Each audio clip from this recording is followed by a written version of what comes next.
Bonjour.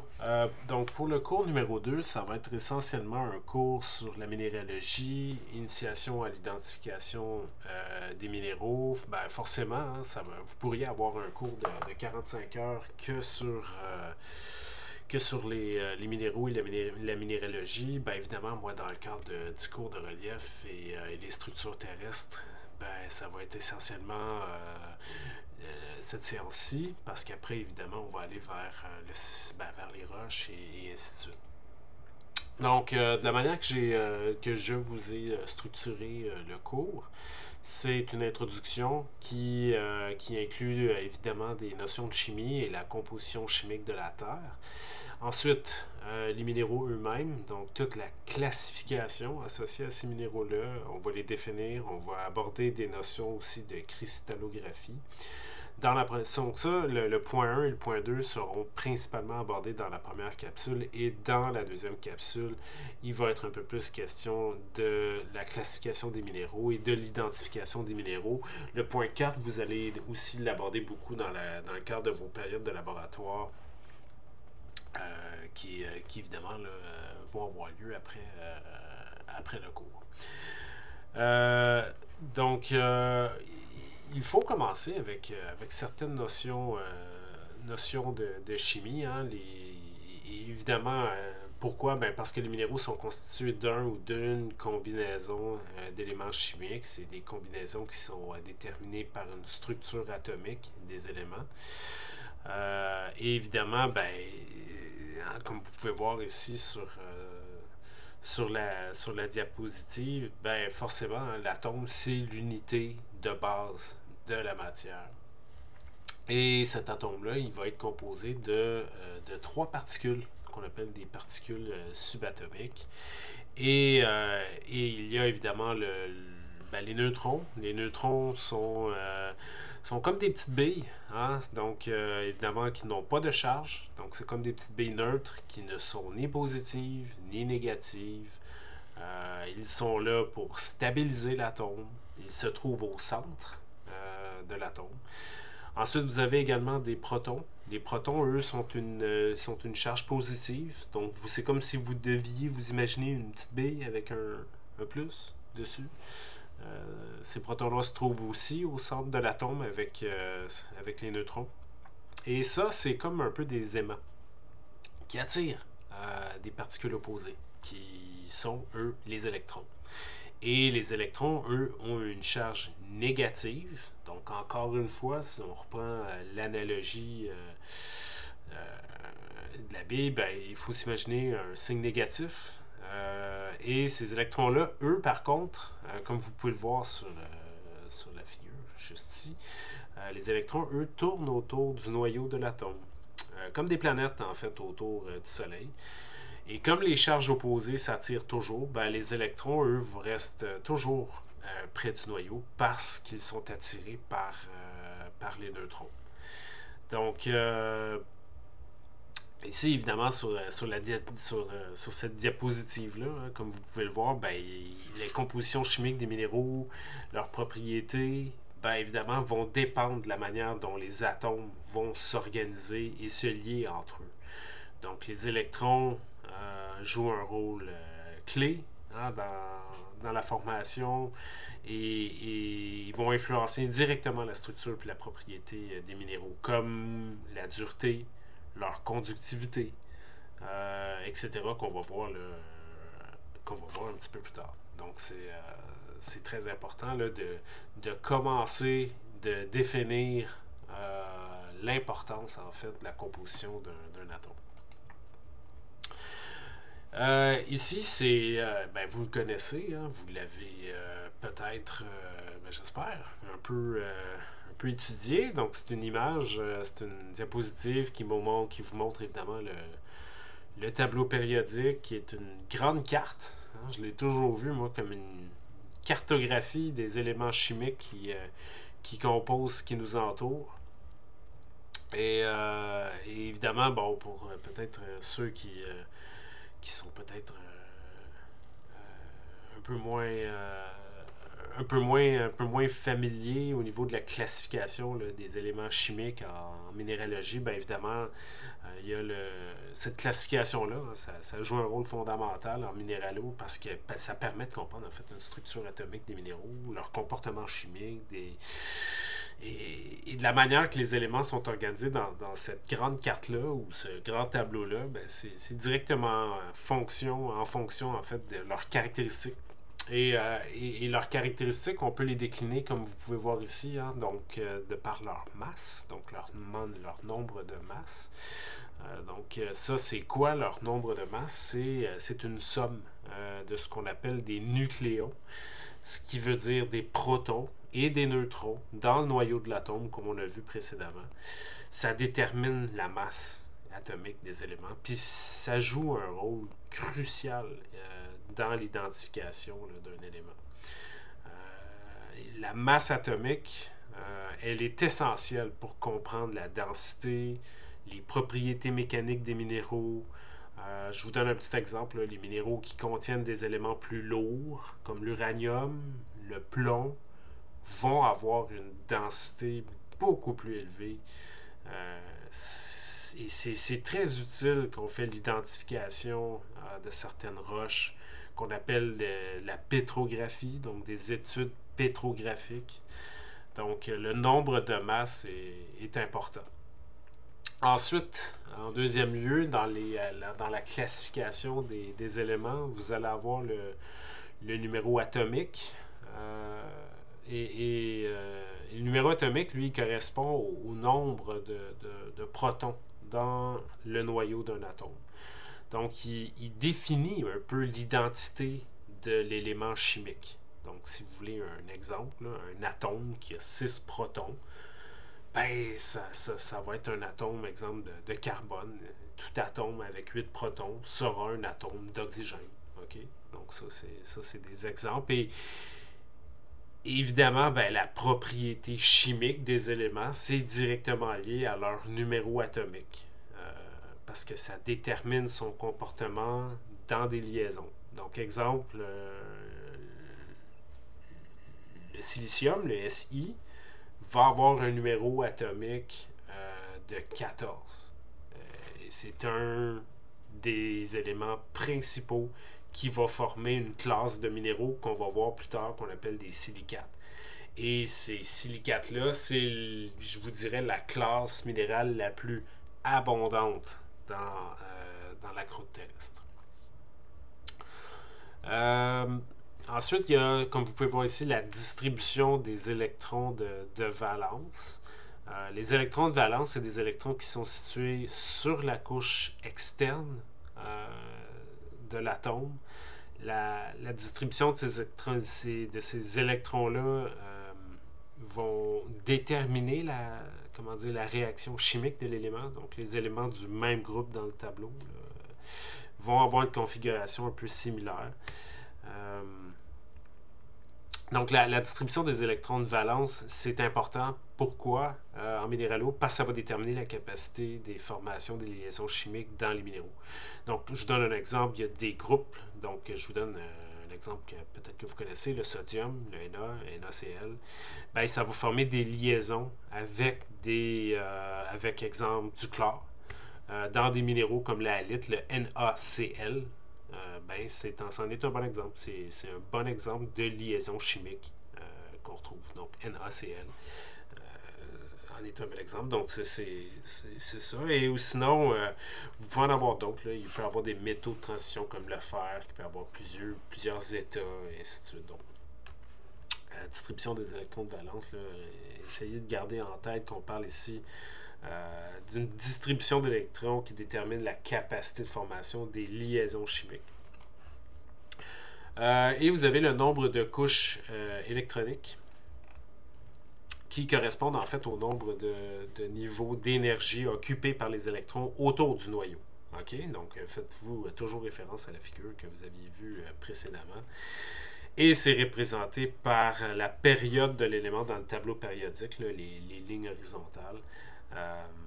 Et évidemment, la taille des atomes va augmenter avec le nombre de couches électroniques, ce qui va influencer la structure cristalline des minéraux qu'on va voir aussi petit peu plus tard aujourd'hui.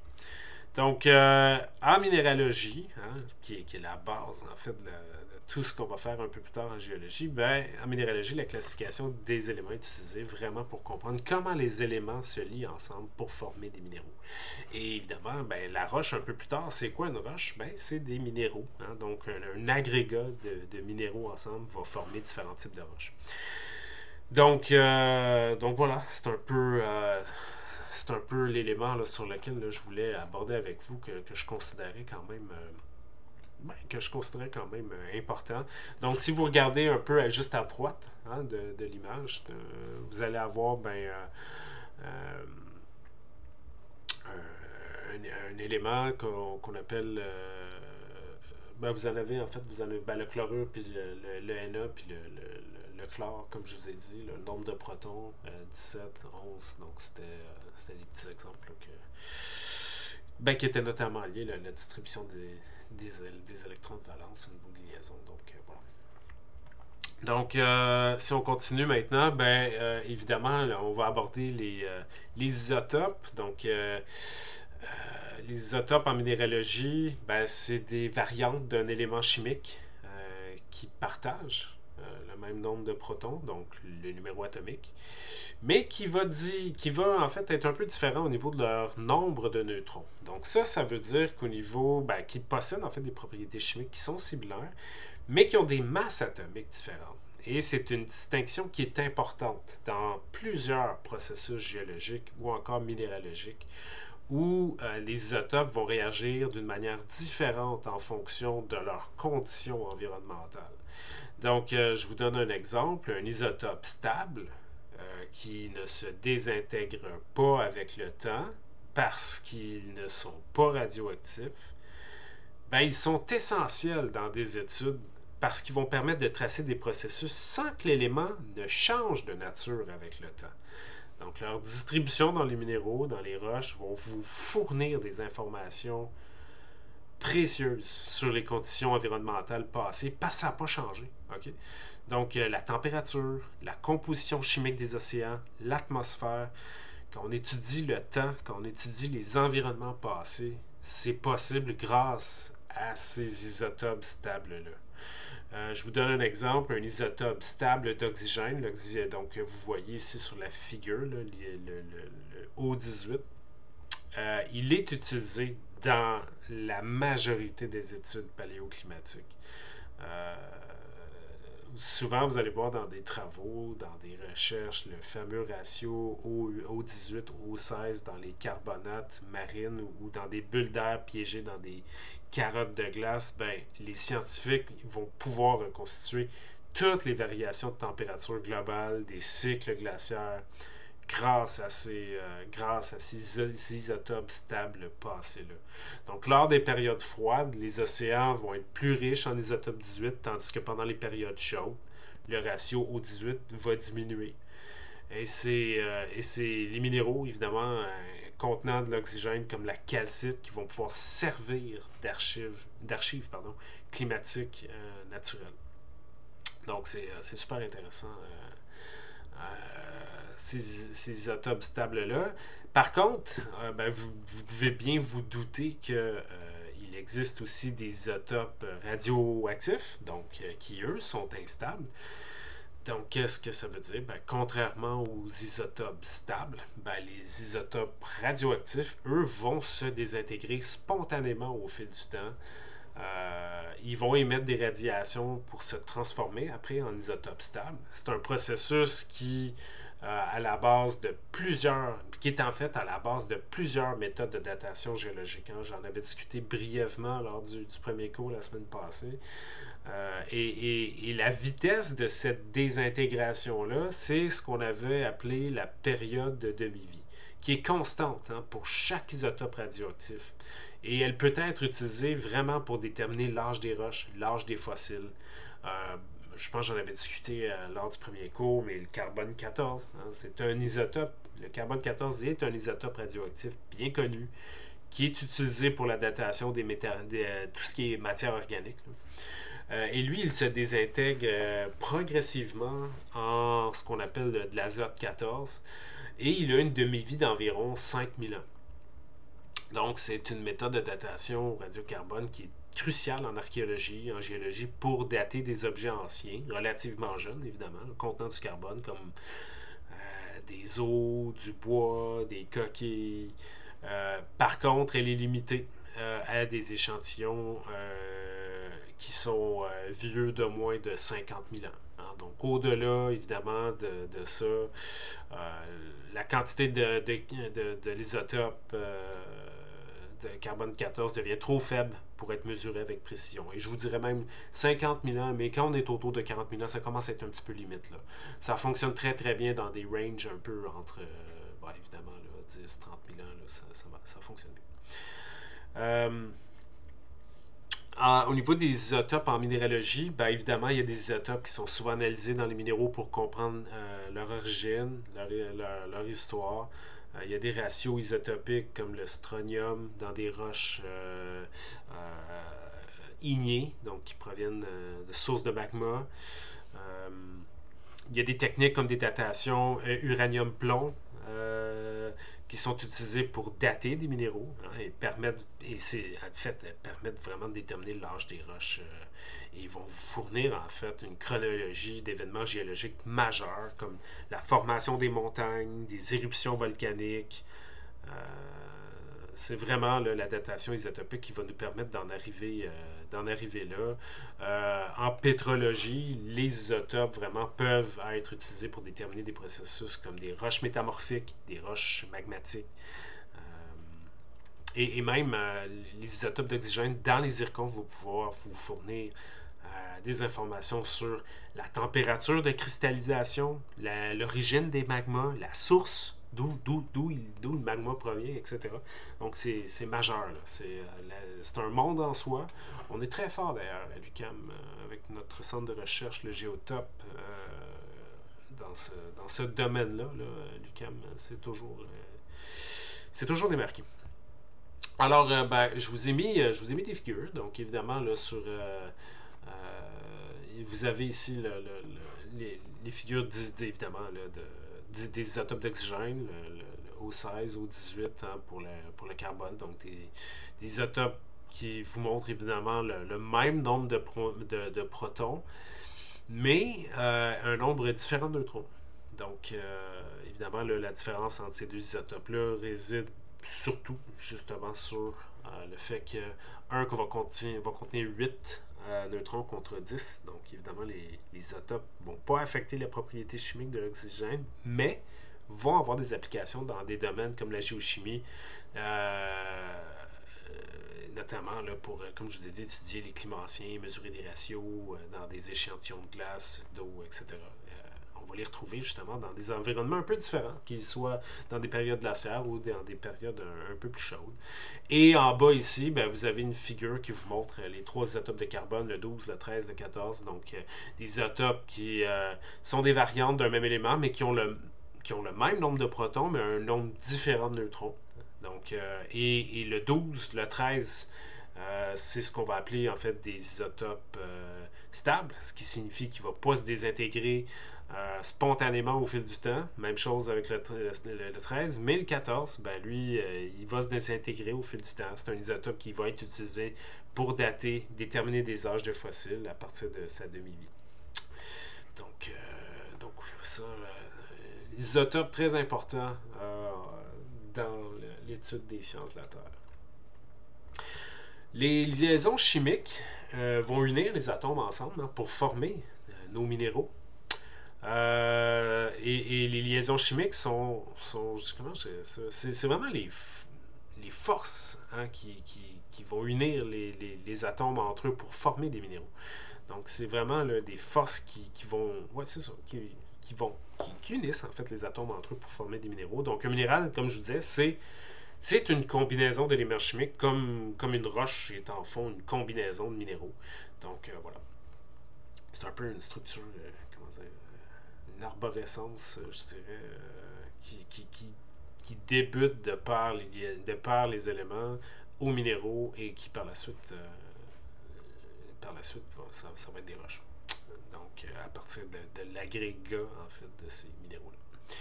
Et comment ça fonctionne, ces liaisons chimiques-là? Ben, en général, les liaisons se forment lorsque des atomes cherchent à atteindre un équilibre en partageant, en échangeant des électrons.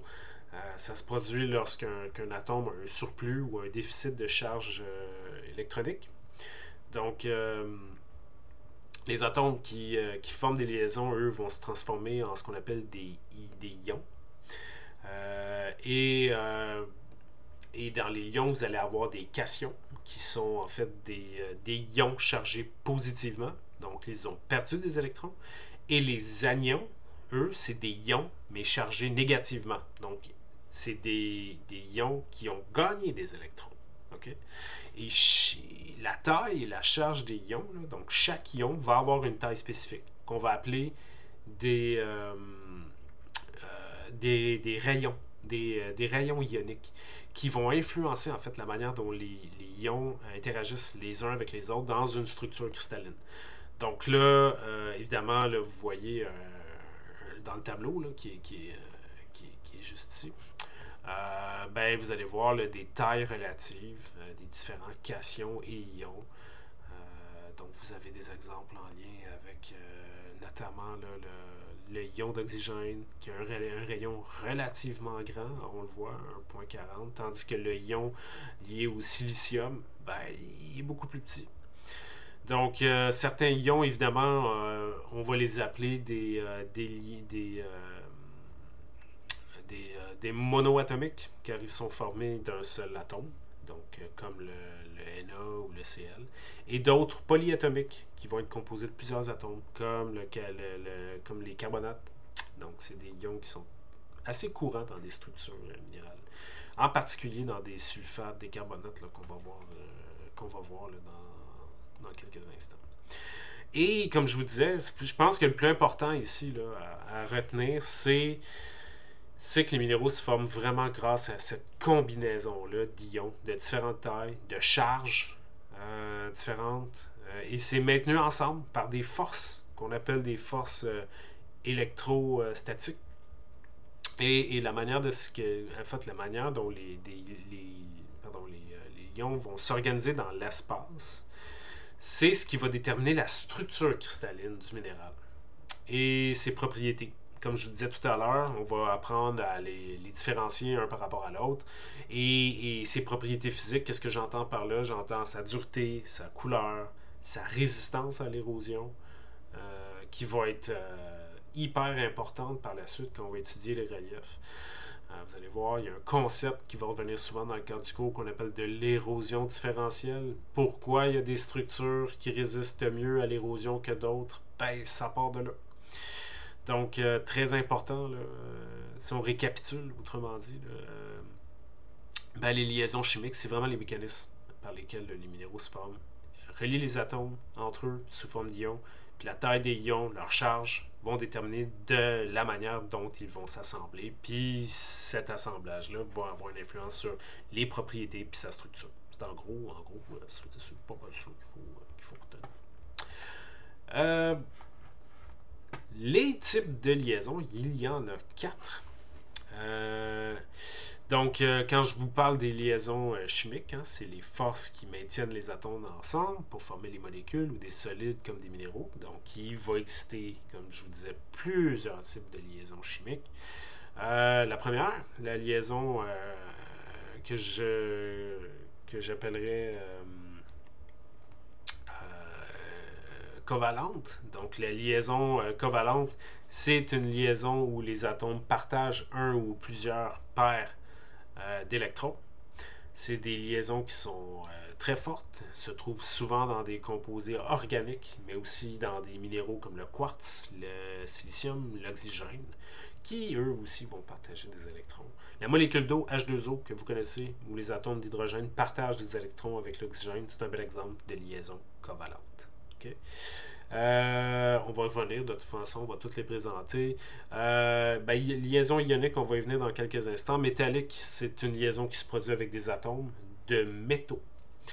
Donc, tout ce qui est des électrons de valence des atomes de métal, donc des cations métalliques, le cuivre, l'or. C'est des exemples. Et les forces de Van der Waals, c'est des forces faibles qui se produisent entre des molécules ou des atomes qui ne forment pas de liaison ionique ou covalente directe. Donc, des exemples, le graphite ou les feuilles d'atomes de carbone sont maintenues ensemble par des toutes petites, par des forces très très faibles. Donc, on va les voir l'une après l'autre. Donc, ici, vous avez une belle image, je trouve, qui vous montre un peu un atome de sodium, hein, le Na. Et on va voir ces électrons autour du noyau. Et donc, évidemment, l'atome de sodium a un noyau au centre, hein, qui va contenir des protons, des charges positives, des neutrons aussi, ce qui est représenté là, par la petite sphère orange, hein, qui est juste ici. Et vous allez avoir des couches électroniques autour du noyau. Donc, il y a des orbites ou encore des couches sur lesquelles il y a des électrons, okay, qui circulent. Et les électrons sont des particules qui, eux, sont chargées négativement. Donc, plus l'orbite est loin du noyau, ben, plus les électrons vont avoir d'énergie. Et les petits points rouges, ben, évidemment, c'est quoi? C'est les électrons. Donc, dans l'atome de sodium, il y a 11 électrons au total, disposés sur plusieurs couches. Donc, la première couche, c'est la plus proche du noyau. Elle peut en contenir jusqu'à 2, ce qui est le cas ici. Hein. Vous pouvez le compter. 1, 2, il y en a 2. La deuxième peut contenir jusqu'à 8 électrons. Et la troisième, c'est une couche qui peut contenir plus d'électrons, mais le sodium n'a qu'un seul électron sur cette couche. Et c'est cet électron qui sera perdu lorsque le sodium va se transformer en ion Na.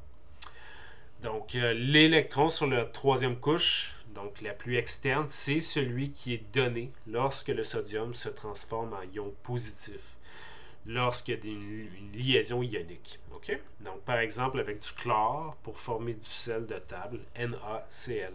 Donc, c'est une liaison ionique. Ça se forme lorsque, comme je vous disais, les atomes échangent des électrons. Donc, c'est un atome généralement en métal qui perd un ou plusieurs électrons et un autre, souvent un non-métal, va le gagner. Donc, l'exemple du NaCl en est un très très bon exemple. Donc, le sodium perd un électron et devient un ion positif, le Na positif, et le chlore gagne cet électron-là et devient un ion négatif. Et donc, c'est un petit peu le principe. Donc, il faut s'imaginer que le Na, c'est un peu comme un ami qui a je sais pas moi, qui a trop de jouets, ok, dans ce cas-là. Donc, le jouet, c'est un électron, là. Et il y en a un en trop et il veut s'en débarrasser. Donc, le chlore, de son côté, c'est un autre ami qui a besoin exactement de ce jouet-là pour compléter sa collection.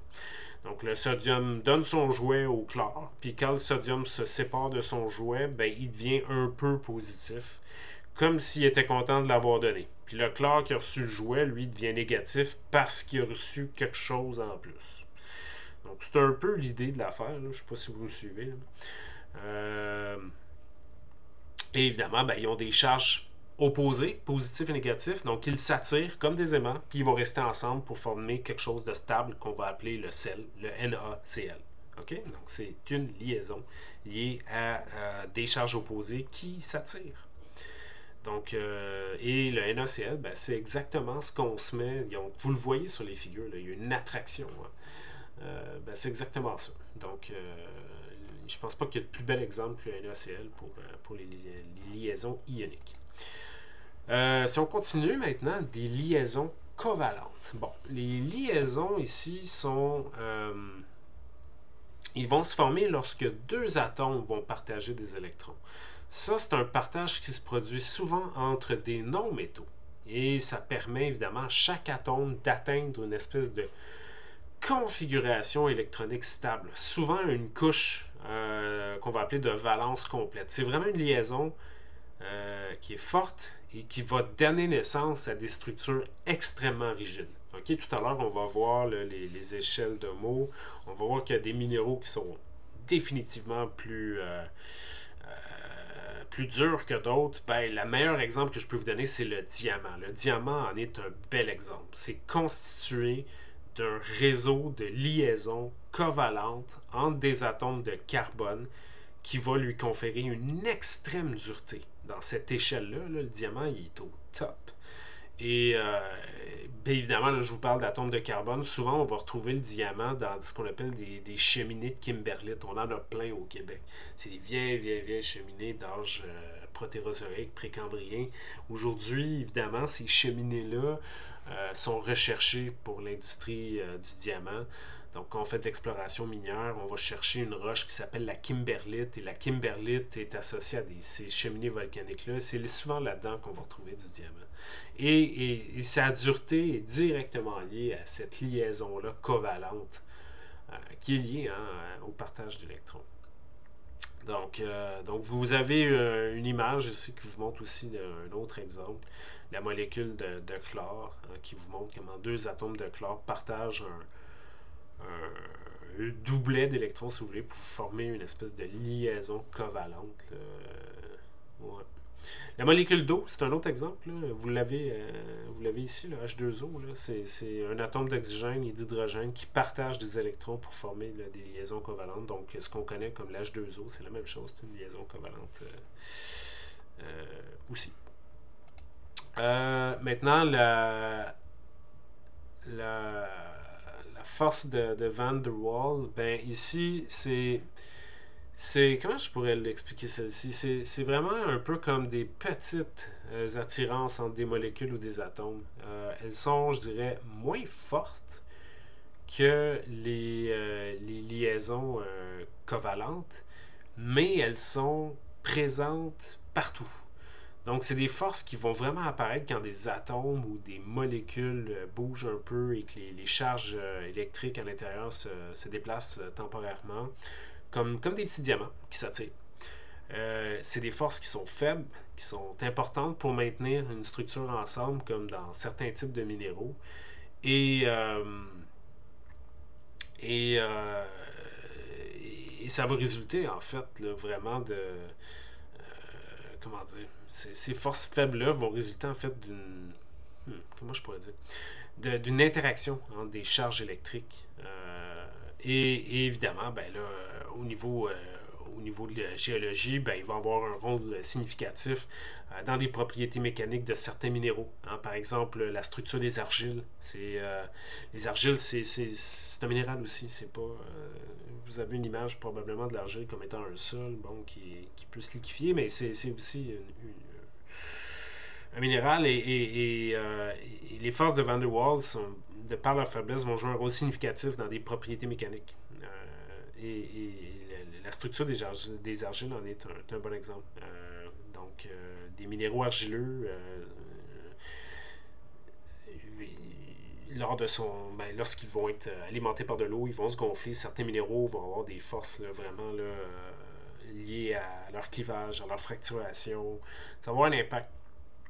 Et contrairement en fait aux liaisons covalentes qui, comme celle dans le diamant que je vous parlais, ben, où chaque atome de carbone est fortement lié aux autres dans une structure 3D rigide qu'on va voir, ben, le graphite, lui, a une structure un peu bidimensionnelle où les liaisons covalentes fortes ne se produisent que dans les plans où les forces de Van der Waals maintiennent des plans ensemble. Donc, le graphite en est un bel exemple. Donc, vraiment, là, c'est l'exemple classique, en fait, là, des matériaux où les forces de Van der Waals sont cruciales. On va en reparler du graphite, parce que le graphite peut avoir différentes origines, mais il peut avoir une origine importante au niveau organique. Je pense qu'on va aller bientôt, les premières années ensemble, visiter des sites où on va voir du graphite d'origine organique qui a subi du métamorphisme. Ben, si vous posez des questions des fois, ben oui. Dans l'océan qui a déposé les roches des basses terres du Saint-Laurent, le graphite est associé à un métamorphisme à de la matière organique qui était présente dans cet océan-là. Donc oui, le graphite a une origine organique et il découle en fait de ces forces-là et au niveau de sa minéralisation. Maintenant, on va passer au point 1. On a vu un peu les notions de base des éléments. Maintenant, on va passer à la composition chimique de la Terre. La Terre, évidemment, en tant que planète, hein, ça fonctionne comme une immense usine chimique.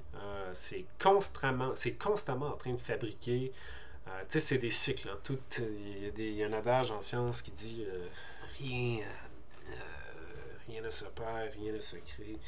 Ben, c'est ça. C'est toujours en train de fabriquer, détruire, transporter, recombiner, dissoudre, précipiter des tonnes de composés chimiques.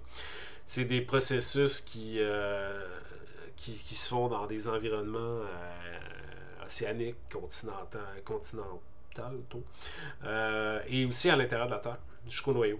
Donc, c'est des échanges, en fait, qui créent des transformations chimiques et qui ont un rôle hein, dans la composition globale de la planète. Donc, et ça, ici, pour tout le reste de la session, dans ce qu'on va voir au niveau du cycle des minéraux, du cycle des roches, il y a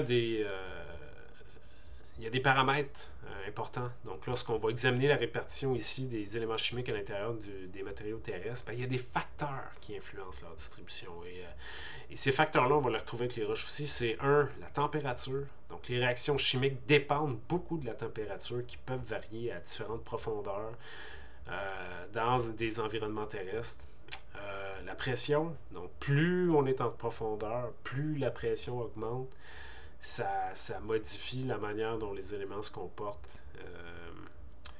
La teneur en eau est un élément important en géologie, en minéralogie aussi, parce que l'eau est un vecteur majeur dans des réactions chimiques, que ce soit au niveau dans les océans ou dans des roches souterraines, dans des aquifères. Ouais.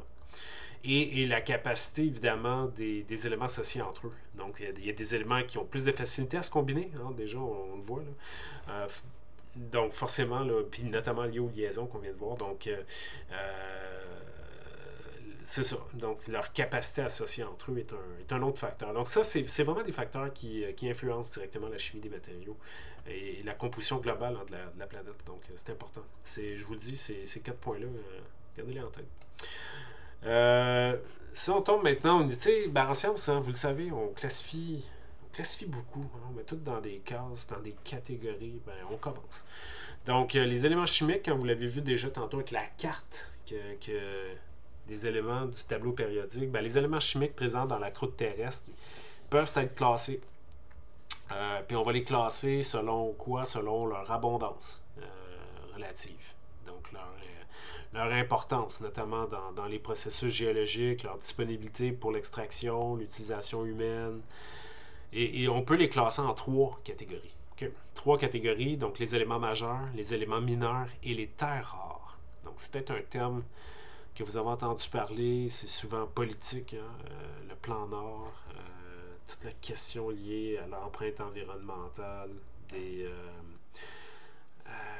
minéraux critiques. C'est quand même pas mal dans l'actualité. Là. Donc, bon, c'est ça. Donc, si on définit un peu qu'est-ce que c'est tout ça, ben, les éléments majeurs, c'est évidemment, ça le dit, là, les plus abondants dans la croûte terrestre avec des concentrations qu'on va exprimer en pourcentage. Ça forme la grande majorité, évidemment, de la matière minérale de la Terre. Ils sont essentiels à la formation des roches. Les principaux éléments vont notamment être l'oxygène, qui est l'élément le plus abondant de la croûte terrestre. Donc, vous pouvez regarder un peu le tableau qui est tiré de Landry et Mercier ici sur la diapositive. Donc, on parle de 45% en masse. Donc, sa présence est cruciale dans tout ce qui est la formation des silicates. Vous avez le silicium avec 27,20. Donc, c'est un élément majeur qui est composé évidemment de silicates très commun à l'échelle de la croûte terrestre. Vous avez l'aluminium qui est 8%. Donc, c'est des éléments essentiels pour évidemment comprendre toute la composition des roches. Ignées, métamorphiques, sédimentaires qu'on va voir à travers la session. Puis pendant les excursions. Donc, leur teneur, hein, c'est un terme important utilisé, des teneurs élevées vont expliquer pourquoi les silicates hein, sont prédominants sur la croûte terrestre. Vous avez des éléments mineurs, donc évidemment, ça le dit déjà, quantité plus faible, avec des concentrations qui vont changer d'unité de mesure. Donc ici, on va parler du pour 1000. Donc, Donc, ils sont quand même géologiquement importants parce qu'ils vont influencer la composition chimique puis ben, la propriété de certains minéraux. Donc, des exemples, le fer. Hein, c'est un élément quand même majeur, mais moins abondant dans certaines roches.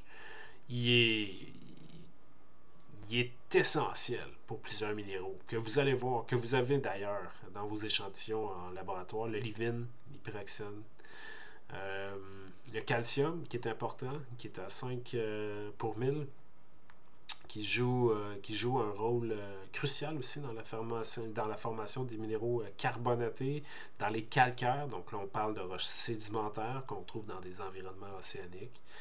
Le magnésium, le sodium, c'en est d'autres, donc des éléments mineurs, mais importants dans les silicates et dans les roches ignées.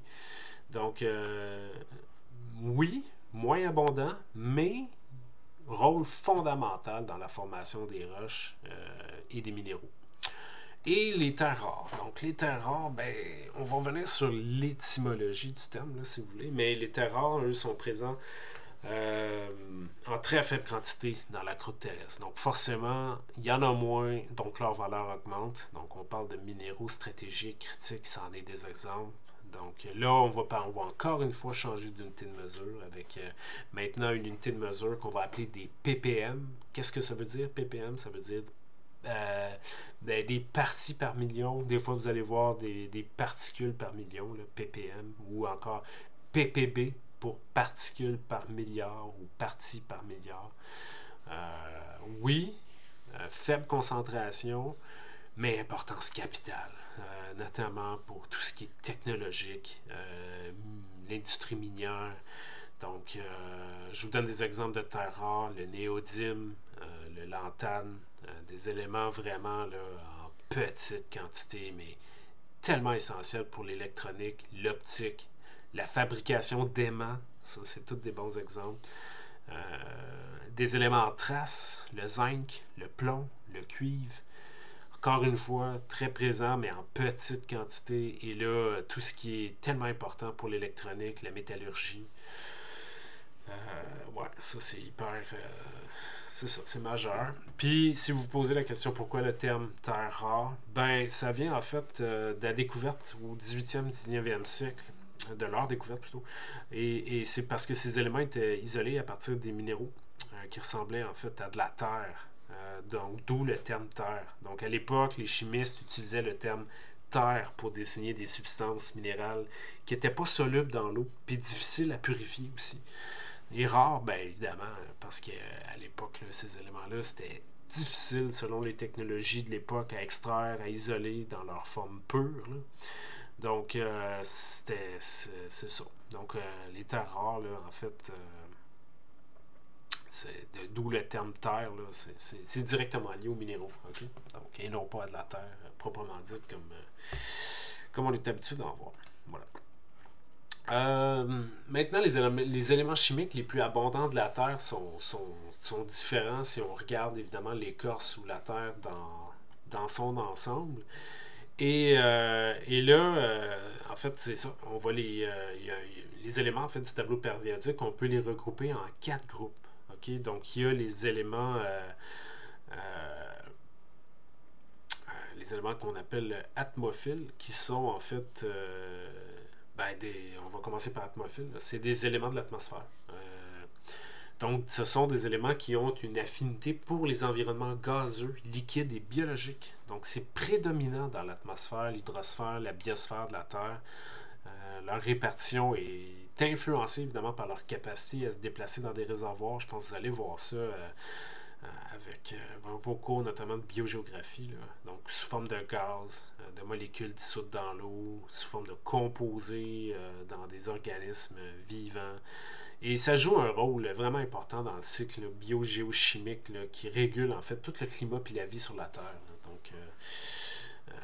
Donc tout ce qui est lié à l'atmosphère, l'azote. L'azote, c'est un gaz inerte à l'état atmosphérique, mais qui devient essentiel pour les organismes vivants qui sont fixés par des processus en fait, c'est ça, par des processus biologiques. Vous avez l'oxygène, là, évidemment, il est indispensable pour la respiration. qui jouent un rôle évidemment clé dans des processus comme l'oxydation, la combustion, l'hydrogène aussi, dans tout ce qui est lié à la photosynthèse. Le cycle de l'oxygène, c'est directement, étroitement lié. En deux, vous avez l'hydrosphère. Donc, évidemment, l'hydrosphère, ben, c'est un élément atmophile le plus important. L'élément atmophile le plus important, ben, c'est l'eau, H2O. C'est la molécule qui définit l'hydrosphère. Donc, c'est évidemment essentiel pour la vie, mais pour des processus géologiques comme l'érosion, le transport, la circulation. Et en troisième lieu, ben, évidemment, la biosphère. Là. Donc, là, c'est l'élément atmophile le plus important, c'est le carbone. Donc, le carbone, c'est l'élément fondamental de la vie pour toute molécule organique, protéines, glucides, lipides. C'est vraiment au cœur du cycle du carbone qui relie l'atmosphère, l'hydrosphère, la lithosphère, la biosphère. Le carbone se joue un rôle vraiment clé dans le climat parce qu'évidemment, ben, le dioxyde, le CO2, le dioxyde de carbone dans l'atmosphère, c'est un gaz à effet de serre là, qui est important. Maintenant, les éléments clés, hein, le lithophile, c'est les éléments clés de la croûte terrestre. Donc, les lithophiles, c'est des éléments chimiques qui ont une affinité particulière pour l'oxygène, qui forment en fait une partie majeure de la composition chimique de la croûte terrestre. Ça forme les minéraux les plus communs qu'on retrouve sur Terre, comme les silicates, qui sont évidemment les minéraux importants au niveau des roches. Donc, les silicates, c'est les minéraux, comme je vous disais précédemment, les plus abondants de la croûte terrestre. Donc, on va revenir sur leur composition, qu'on appelle des compositions en tétraèdres de silice. Et chaque tétraèdre va être composé d'un atome central de silicium ou d'aluminium entouré de 4 atomes. Donc, on y reviendra. Mais les éléments lithophiles, ce qui est important de retenir, c'est qu'ils constituent les minéraux essentiels qui forment les roches. Okay? Donc, vraiment, les minéraux à la base de la géologie terrestre qui vont influencer la composition des roches, leur comportement sous pression, comportements liés à différentes températures, et ainsi de suite. Ici, vous avez en fait une représentation d'un empilement compact de tétraèdres de SiO4, donc une structure fondamentale dans la géologie des minéraux silicatés.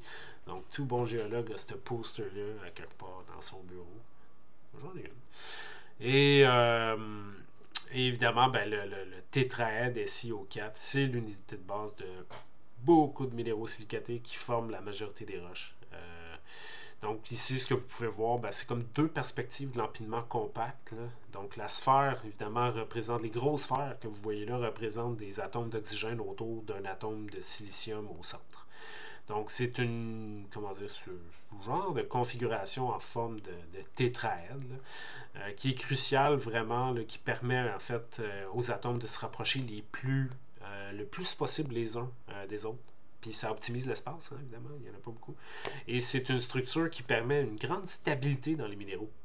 Donc ça va constituer la base, évidemment, là, de tous les arrangements cristallins dans les silicates. Donc, voilà. Et c'est ça. On va commencer par ça.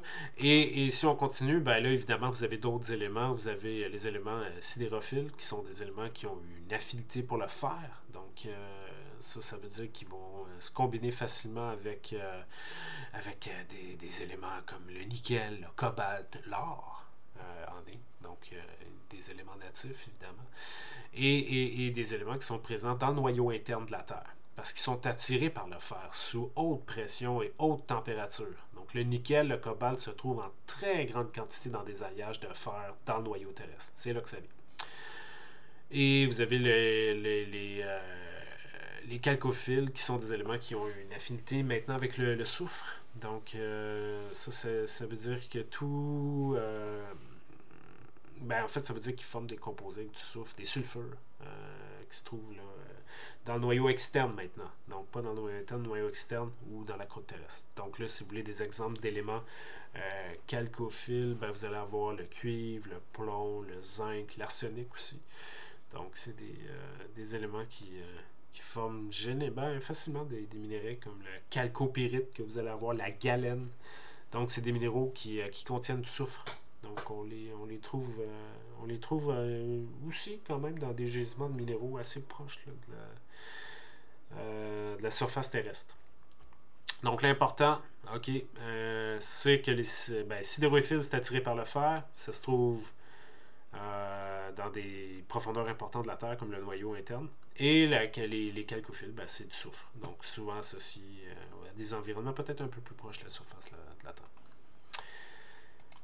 Continuons. Ici, vous avez des éléments, la famille géochimique, donc les principaux éléments, évidemment, du tableau périodique qu'on a vu, peuvent en fait se regrouper en familles géochimiques qui se distribuent dans les sous-systèmes terrestres. Donc, il y a des familles géochimiques de ces éléments-là. Et ces familles-là, on vient de les voir, là, toutes les lithophiles, sidérophiles, chalcophiles. Donc souvent, ce que vous allez voir, c'est que dans nos recherches, moi j'en fais beaucoup, là, je fais des analyses qu'on appelle géochimiques. Donc, et vous allez avoir des cours aussi de statistiques. Et ce qu'on fait, c'est qu'on utilise, exemple, je veux associer des minéraux ensemble. Tu sais, ça peut être lié à des cas de contamination des fois. Je vous donne un petit exemple dans l'Est du Québec. Il y a des contaminations qui ne sont pas liées à des éléments anthropiques, mais liées à la roche. Et les minéraux lourds, le nickel, le plomb, le chrome, c'est des éléments qui viennent de la roche, des minéraux lourds, qui contaminent l'eau. Et là, il y a des études récentes, notamment au niveau de l'INSPQ, donc la santé publique, qui associe la consommation de minéraux lourds dans l'eau à des problèmes comme le spectre de l'autisme chez les enfants, l'infertilité chez certaines personnes, plein de problèmes de santé. Donc là, on étudie vraiment ces questions-là sérieusement. Donc on va faire de l'échantillonnage dans des sols, dans l'eau. Et on va envoyer ces analyses-là en géochimie. Et les résultats, en fait, qu'est-ce que ça représente? C'est qu'on reçoit, en fait, comme résultat essentiellement un énorme tableau. On reçoit, en fait, pour chaque échantillon, des valeurs en ppm de tout le tableau périodique. Et on fait ce qu'on appelle des analyses en composantes principales qui consistent à regrouper ou à faire des corrélations entre les éléments au niveau des teneurs. Et à partir de ça, on peut faire des corrélations et déterminer est-ce que c'est naturel, est-ce que c'est une contamination anthropique, et ainsi de suite. Donc, c'est ça. Donc, des ACP, des analyses en composantes principales, nous permettent de faire ce genre de choses et de regrouper ces familles géochimiques-là. Un autre exemple, j'ai un étudiant là, qui travaille en Abitibi sur la fonderie Horn, qui modifie les minéraux. Ça envoie des dispersions de contaminants, donc d'une manière atmosphérique, et ça se dépose dans les sols. Donc on fait un peu la même chose avec on étudie l'effet anisotropique du vent de la fonderie Horn pour évaluer là, le rayon de dispersion des contaminants, puis après on en fait de la cartographie, puis on fait des recommandations pour la santé publique. Donc, c'est le genre de choses qui sont super le fun. Super le fun, c'est pas drôle, là. Mais les impacts, évidemment, là, mais je veux dire, c'est intéressant au niveau scientifique, au niveau des approches à travailler. Donc voilà. Donc ça, je pense que je vais m'arrêter ici pour cette première capsule. Je vais en faire une deuxième qui va consister un peu plus à aborder les minéraux eux-mêmes, leurs propriétés, leurs définitions, et par la suite, vous serez bien outillé pour commencer à les identifier avec Eliane dans vos périodes de laboratoire. Voilà.